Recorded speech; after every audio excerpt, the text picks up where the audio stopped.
Здравствуйте, уважаемые пациенты. Меня зовут Ермаков Георгий Александрович. Я врач-аллерголог-иммунолог, кандидат наук. Сегодня отвечу на один из вопросов. Называется он «Першит горла, кашель». 3 года назад возник кашель. Каждый год хожу в поликлинику. В этом году сдал анализы, сделал флюорографию. Наш терапевт сказал, что анализы хорошие. Выписал лекарства от фарингита и от изжоги. 2 месяца пил это лекарство, кашель не уменьшается. Что нужно делать?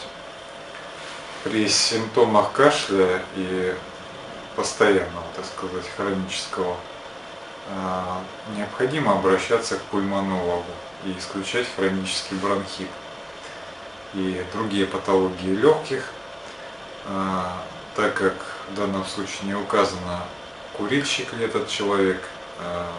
Очень часто у людей, которые курят, развивается бронхит курильщика. При этом заболевании вполне вероятно, что анализ крови будет нормальным. Флюорография, в общем-то, будет нормальной. Патология затрагивает слизистую бронхов, и эти изменения не видны на флюорографии. Ну, вот только грубые изменения, такие там, стенозирующие процессы, они видны, а так не видны. Тем более флюорография, она уступает по качеству и разрешению, например, той же самой рентгенографии, обзорной грудной клетки в 2 проекциях. Ну и существует для диагностики более информативные методы, бронхоскопия, например. Не самая приятная процедура, но точная диагностика. То есть врач через эндоскоп видит состояние слизистой бронхов. Поэтому нужно все-таки обратиться к пульмонологу, нужно пройти бронхоскопию по возможности. Лечение будет зависеть от того, какой диагноз поставят.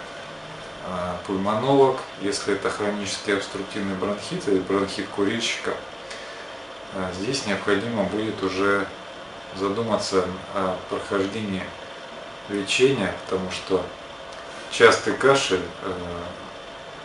также еще признак туберкулеза. Он очень распространен.